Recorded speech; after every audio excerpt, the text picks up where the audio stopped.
बोले ससुरा तीरथ सासू तीरथ तीरथ साला साली है, चारों धाम घर वाली है। डॉक्टर कमलकांत तिवारी के साथ तो यही हो जाता है, कभी कभी साइड इफेक्ट हो जाता है। साइड इफेक्ट हुआ, इनकी शादी होकर आई, हमारे पास भागते हुए आए, बोले उर्मिलेश भाई हमारी शादी हो गई। हमने कहा बहुत बहुत बधाई। बोले आज हमारी सुहाग रात है, हमने इसमें हम क्या करें। बोले नहीं तुम्हारी मदद चाहिए। तो हमने पागल हो गए, बोले यार तुम समझ नहीं रहे, हर बात को अन्यथा ले रहे हो। हमने मतलब, बोले ये बता दो पहली रात में पत्नी को चाइना वाली कविता सुनाए कि पाकिस्तान वाली। तो हमने कहा जरूरी है चाइना और पाकिस्तान वाली कविता सुनाओ, कोई श्रृंगार की कविता लिख लो। बोले सुनो, बिंदी चूड़ी झुमका वाले पायल वाले गीत नहीं लिखता। तो हमने फिर बोले हम कवि हैं और अपना कवि धर्म नहीं छोड़ेंगे। तो हमने अच्छा ऐसा है साइड इफेक्ट हो जाएगा, हमारी बात मान लो, 50-50 कर लो, आधा ओज आधा श्रृंगार। अब सीन और सीक्वेंस देखिए, ये और इनकी पत्नी सुहाग रात का दृश्य। पत्नी रहे लखनऊ के, तो इन्होंने सोचा लाओ लखनवी अंदाज का हम भी प्रयोग करें। बोले मोहतरमा इजाजत हो तो घूंघट उठाएं। मोहतरमा इजाजत हो तो घूंघट उठाएं। फिर बेचारी शर्मा के जवाब नहीं दिया। बोले मोहतरमा इजाजत हो तो घूंघट उठाएं। बोले बिस्मिल्लाह करिए जनाब, हमने तो कभी गैरों को मना नहीं किया, आप तो हमारे अपने हैं।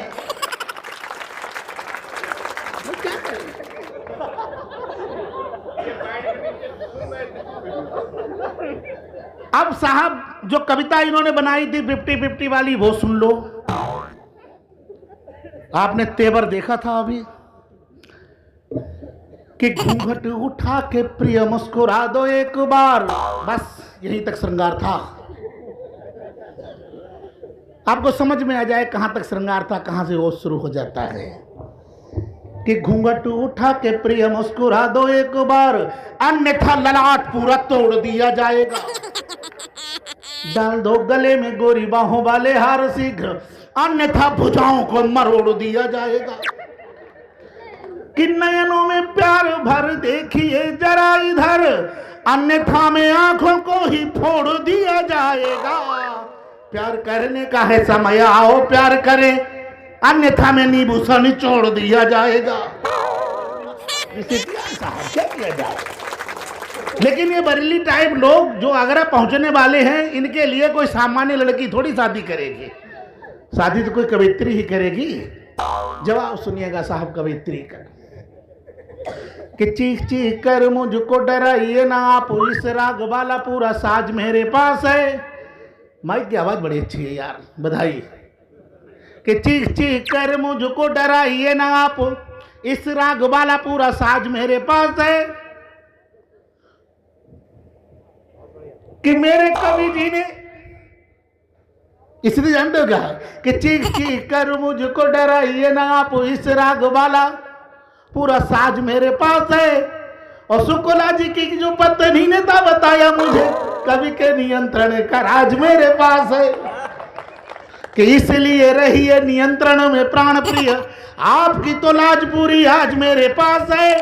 बेला ने निकाल कर बोली राणा चंडी हो के, इस वीर रस का इलाज मेरे पास है। कर दिया इलाज।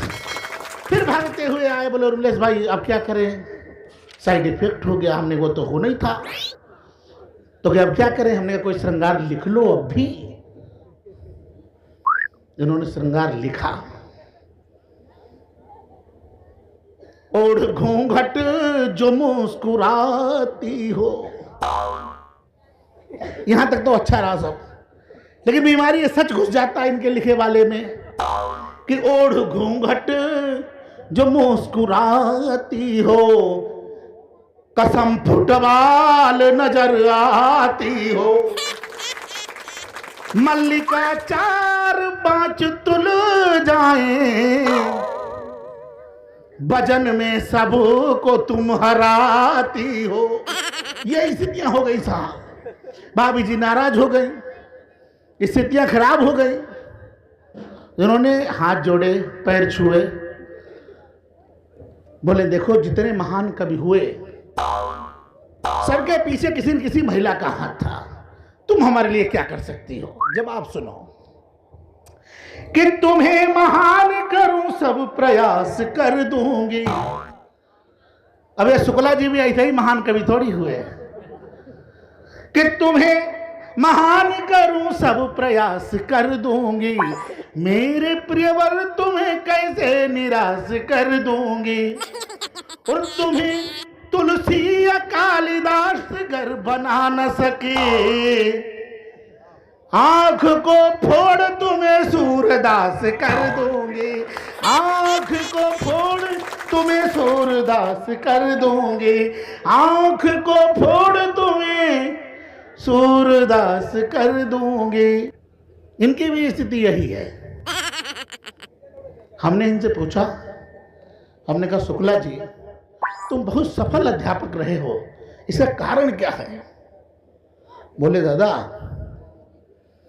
चारों धाम के चरणों को प्रतिदिन प्रणाम करने का परिणाम है। हमने कहा तुम्हारा कभी भी बहुत लाजवाब हो, कैसे? बोले दादा चारों धाम को प्रतिदिन प्रणाम करने का परिणाम है। तो हमने कहा बेटा एक धाम उधर एक धाम इधर, चारों धाम चारों तरफ हैं, एक दिन में कैसे प्रणाम हो जाएगा? बोले आप जानते ही नहीं। हमने कैसे? बोले ससुरा तीरथ, सासू तीरथ, तीरथ साला साली है, चारों धाम घर वाली है। अभी पढ़ रहे थे शुक्ला जी, स्थितियां ये हैं। हमने इनसे कहा सच नहीं बोला जाता है, कुछ मामले ऐसे होते हैं जहां सच बिल्कुल नहीं बोला जाता है। अब इन्होंने बोल दिया है, हालांकि होगा तो वही जानेंगे। खैर कई बार समझाया कि हमारी बात मानो। जानते हो ससुर को देव समान बताना पड़ता है, सब जानते हैं, सबकी यही हालत है।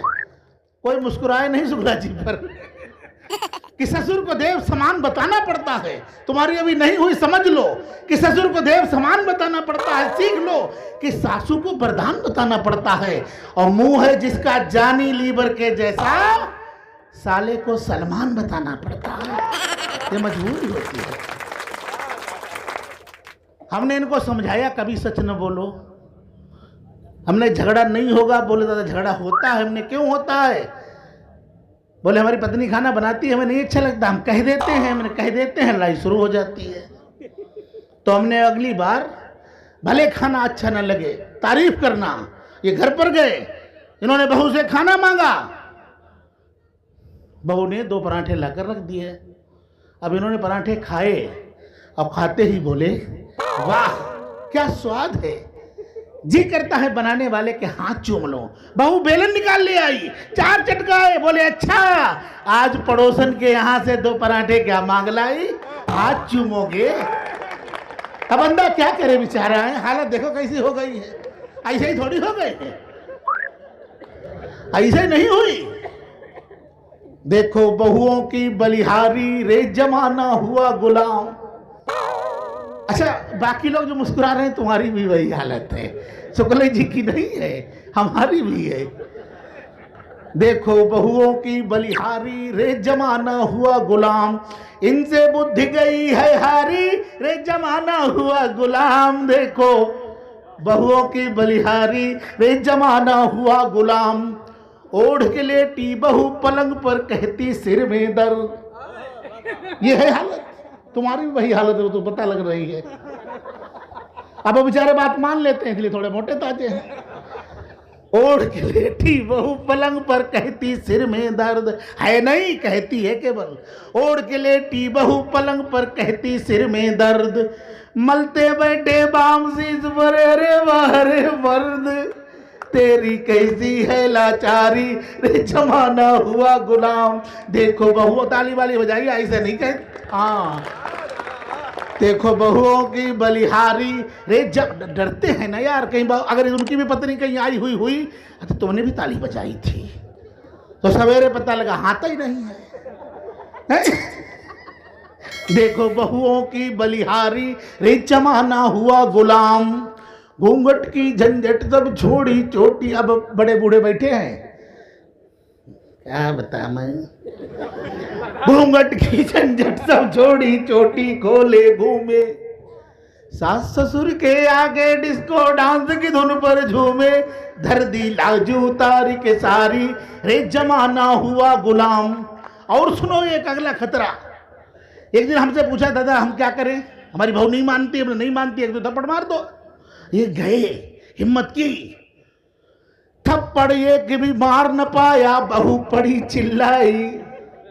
इनके हाथ पकड़कर इनके ठोकर एक जमाई बोली, बोली अब कमजोर न नारी, रे जमाना हुआ गुलाम। देखो बहुओं की बलिहारी, रे जमाना हुआ गुलाम। लेकिन मित्रों, ये मुस्कुराने के लिए हम लोग कह देते हैं ये फसाना और है। हाँ, वो फसाना और था।